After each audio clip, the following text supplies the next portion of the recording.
Hey everybody, this is just a piece that I got from I believe I got it from Max Shachtman's Wikipedia. It was like a source document. And I don't really know the content of this article that I'm about to read, and I don't know who the author is, and I don't know whether it's more or less sympathetic to Shachtman's more conservative ideas um, within in or not, as he went later in life. For a critical evaluation of that, check out the articles that I have on here one by Julius Jacobson, which is called "The Two Deaths of Max Shachtman," and then I have another one that's about I think it's called something like from Shachtmanite Trotskyism to Anarchism by a guy named Wayne Price. Um, I'm just trying to scope out some of the secondary literature on Max Shachtman, uh, just because I find he's an important figure within the history of critical left conceptions of the USSR. So, uh, and that's kind of like what I'm interested in at this current juncture. And yeah, especially in the time period in which Max Shachtman was operating in. So, might not agree with everything that's said in here, might not agree with some certain assessments. I might agree with all of them. I have no idea, but let's check it out.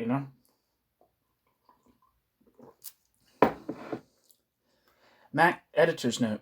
So it's called Max Shachtman: His Ideas and His Movement by Tom Kahn. Editor's note. Max Shachtman, 1904 to 1972, was expelled from the Communist Party in 1928 for Trotskyism. Shachtman broke with Trotsky in 1939 to found the Workers' Party, Independent Socialist League, from 1940 to 1958. From 1958, Shachtman was a leading figure in the Socialist Party, the author of the Bureaucratic Revolution, the Rise of the Stalinist States in 1962, and an intellectual influence on the civil rights movement of the 1960s. Declaring George McGovern's foreign policy a, quote, monstrosity, Shachtman leaned towards Senator, quote, Scoop Jackson in the 1972 Democratic Party presidential primaries. Tom Kahn, who lived from 1938 to 1992, was a, quote, Shachtmanite. Tom Kahn played a leading role in organizing the 1963 March on Washington for Jobs and Freedom and served as chief speechwriter to Senator Henry H. M. Jackson in the early 1970s. From 1986 to 92, he was director of the Department of International Affairs at the AFL-CIO. Rachelle Horowitz provides a moving account of his life in this issue of Democratiya. This previously unpublished tribute to Shachtman was written in 1973 and has been provided by Eric Chenoweth, to whom we express our gratitude. It's hard to believe that Max is dead. Max was a passionate man, passionate in his iron socialist faith, passionate in the brilliant theoretical writings, passionate in his unforgettably resounding speeches, passionate in his devastating polemics, passionate in his convulsing humor, and most painful to remember, passionate in the bear-hug warmth of his friendship. Perhaps this is why Max, uniquely among American socialist leaders, was never without a youth movement. Max was utterly untouched by that tired cynicism and mental vagueness that had paralyzed so many once radical victims of gods that had failed. He believed fiercely in the need for a socialist movement, and Shachtman had little patience for those who had forsaken the responsibilities it imposed for a cloudy confidence in their private actions.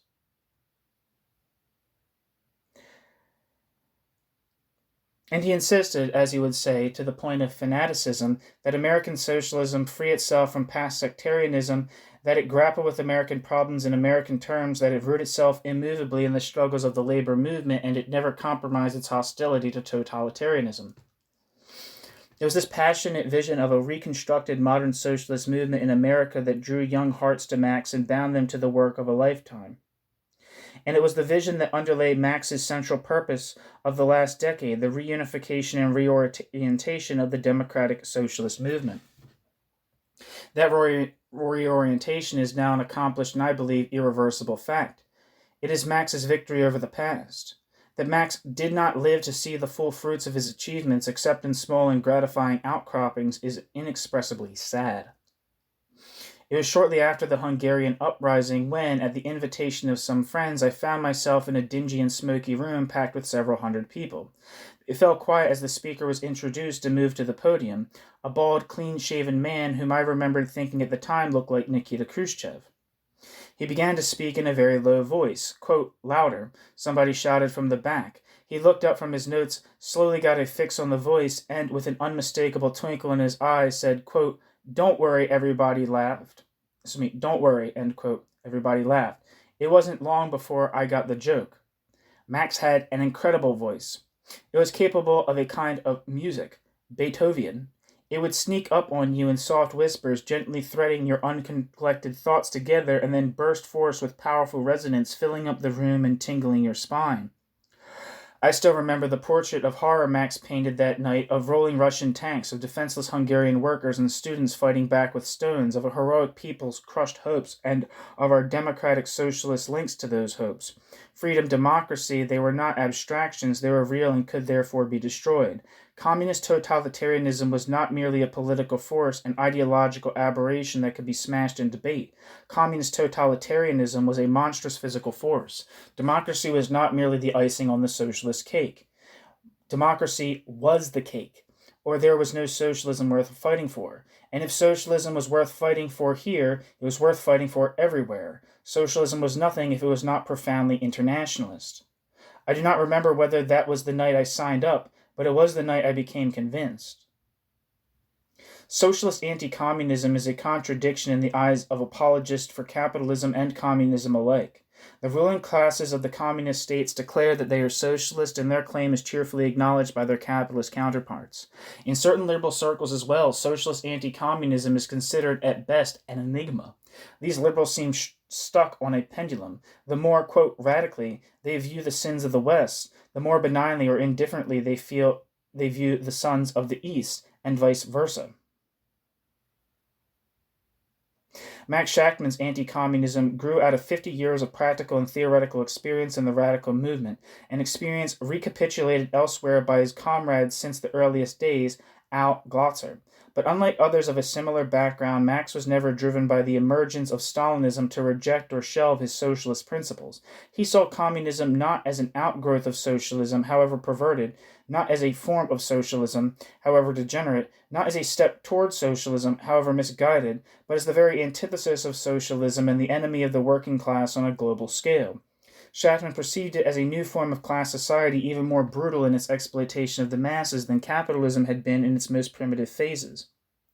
And one of the original and significant theoretical contributions to democratic Marxism in the last half-century, Max described this new class society as, quote, bureaucratic collectivism, end quote. It was indeed anti-capitalist. It destroyed private ownership of the means of production, but it was not socialist. Whenever the means of production are nationalized, taken over by the state, the key question becomes who owns the state. In communist societies in which the party allows no opposition, the state is in effect the property of the party. The party and the party's apparatus thus come to constitute a new ruling class in Marxian terms by virtue of their particular relationship to their means of production. Workers cannot exercise social power through ownership of the means of production. They are propertyless. But being more numerous than the private owners of productive property, they can exercise power through political democracy. Thus, political democracy was to be regarded by socialists not as a dispensable pleasantry, but as a necessary precondition, the sine qua non, of the exercise of working class power. If the only means by which the working class can exercise power, i.e. political democracy, is denied, the result cannot be a, quote, workers' state, however, quote, degenerate, let alone socialism. A reference to Trotsky. Whereas capitalist societies can dispense with political democracy without ceasing to be capitalist, without altering the dominant property relations, socialist societies cannot eliminate political democracy and still maintain social control of the means of production. Max's analysis of communism was grounded in Marxism. Of course, within our socialist movement today, there are many who do not come out of the Marxist tradition, but there are none who do not accept as fundamental the irreconcilable hostility of democratic socialists to the new totalitarianism which Max was among the first to analyze as a reactionary world force. It was not merely a theory, it was a struggle. Then as now, there were so-called liberals who found criticism of the Soviet Union distasteful or, quote, irrelevant. The Nation, the New Republic, and other liberal publications supported the Moscow Purge trials. The communist press, of course, could hardly find words sufficiently abusive to express their rage. Significant numbers of intellectuals were drawn into the Communist Party orbit and into disgraceful apologetics for the, quote, socialist fatherland. Anti-communism was about as fashionable then as the war in Vietnam is today. Yet it was one of Max's great contributions that he and the movement he had led had played a major role in ultimately stripping the communist movement of its intellectual respectability. Max's views on the interrelationship of socialism and democracy led Max to certain conclusions regarding the developing nations of the so-called Third World. Max Shachtman rejected from a Marxian standpoint the notion that the Third World could serve as a launching pad for socialism, which is a way of organizing abundance, not scarcity. Max had special contempt for those who described these societies as socialist and, in the same breath, justified their tendencies toward dictatorship on the grounds that they were, after all, backwards. A favorite refrain is, quote, how can you expect these backward countries to transform themselves overnight into full-blown two-party Western-style parliamentary democracies, end quote. To which Max would reply, you cannot expect it. But that's not the question. The question is, where are the tendencies, possibilities for democratic development? Do you support and encourage them, or do you oppose them? This, Max taught, was always the central issue for a democratic socialist, and in all too many cases, quote, left, end quote, intellectuals were to be found on the wrong side, not encouraging the democratic possibilities, but supporting regimes that sought to wipe them out altogether. In the course of his long and rich career in the socialist movement, Max participated in many splits and in the process revised a number of his theories. He was never afraid to admit past mistakes. In fact, he often joked about them. But on one matter of socialist theory, he was adamant. Socialism had no meaning and no possibility of realization except as it based itself on the struggles and aspirations of the organized working class. That meant the labor movement. Not the labor movement as radicals fantasized the labor movement or thought the labor movement should be, but the labor movement as it was in actuality. Not this or that, quote, progressive union, but the labor movement as a whole. The great failure of the American socialist movement, Max Shachtman said again and again, could be traced to its estrangement from the mainstream of the labor movement. But unlike the chic radicals of today, Shachtman did not attribute that alienation to the progressive arteriosclerosis of labor, but to the sectarianism of American socialism. Max scoffed at the intellectual circles who were far removed from the process, yet authoritatively and repeatedly predicted the imminent decline of the labor movement. Technology, they said, is wiping out the working class. White-collar workers won't join unions, and besides, the real wellspring of social progress is the, quote, new class of college-educated professionals. That's a jab at Marcuse-esque thinking. But as Max often pointed out, each day as their predictions mounted, more white-collar workers joined unions. Labor's political muscle gained wider respect. Labor's program became increasingly social democratic, and in the legislative halls, labor provided increasing evidence that it was indeed the single most powerful force for social progress.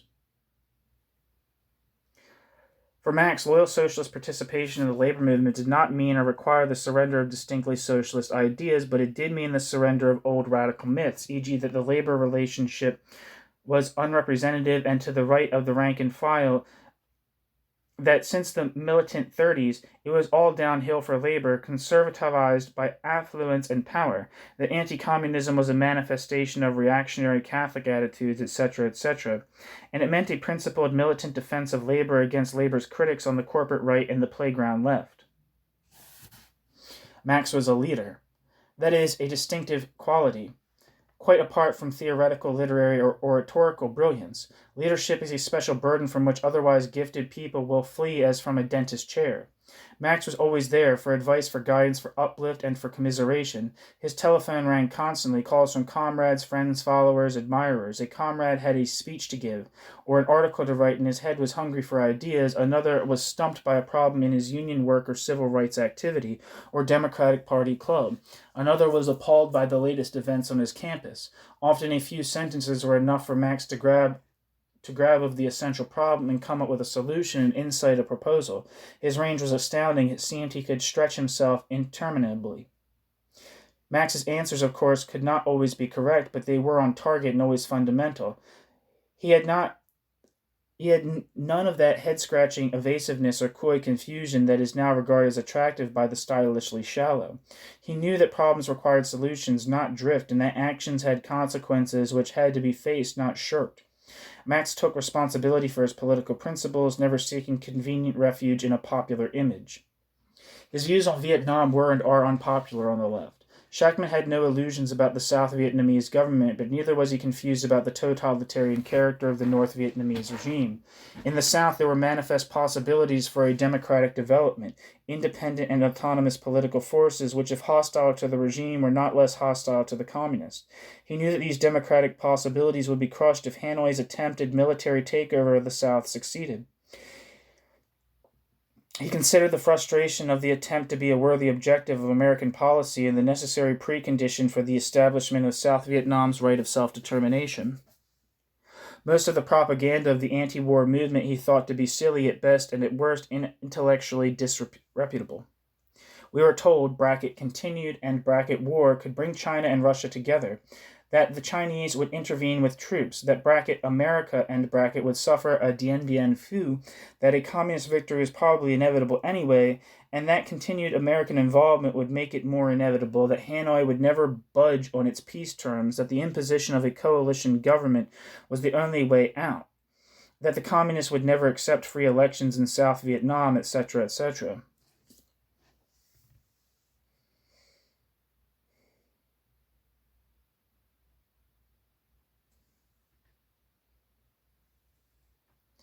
All of this, as Max so often predicted, turned out to be nonsense.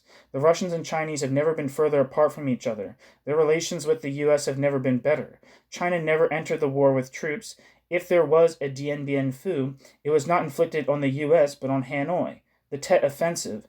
Hanoi has made concessions that now seem to open the way to a peace agreement. The agreement does not provide for a coalition government. Free elections are being scheduled as part of a settlement. The day before his heart attack, I went to visit Max in Floral Park to talk politics and, like so many other comrades, to see about a hi-fi set. He told me on the phone that he had something, quote, really jazzy, end quote, rigged up for me. It was jazzy, and we spent several hours listening to music and talking politics. We talked about Vietnam. Max was cautiously optimistic about the impending settlement. We talked about the election. He greatly admired Meany's, quote, guts in declaring neutrality. We talked about the internal problems of the Socialist and Party and about the prospects of the YPSL in the new school year. Max was deeply concerned about education within the YPSL and the need to develop young socialist leaders who could speak and write well. He bitterly regretted not being able to attend the YPSL's Labor Day conference where he was to have been the main speaker. He hoped he could make it to the YPSL convention. There was still much to teach. We chattered about people, who was doing what, miscellaneous things, reminiscences, the stuff that binds people together in a movement. He recalled a prominent radical who had been a sensitive musician and then adopted, quote, proletarian airs, end quote. Max strongly disapproved of that. From that we went back to hi-fi. He gave me a lecture on an intricate aspect of sound reproduction of which I understood not one word. I still wanted to know how an entire orchestra could be squeezed into 2 little speakers. Then I got up to leave. Max uncharacteristically did not offer to drive me to the train station. It was a short distance, and I realized he must have been very tired.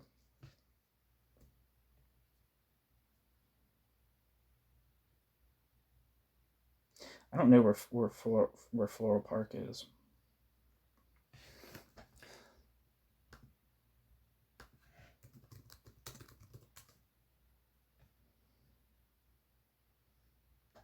It's in Long Island.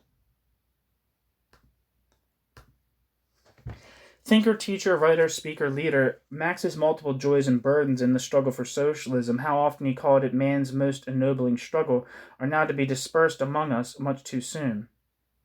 He despised cults of the personality and insisted that there be no funeral, no rituals for him, but he might forgive us if we draw upon our memory of him for courage in taking up the joyful burdens and sharing in his passionate vision.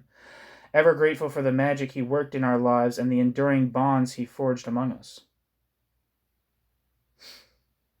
Again, Tom Kahn, 1938 to 1992, was director of the Department of International Affairs at the AFL-CIO.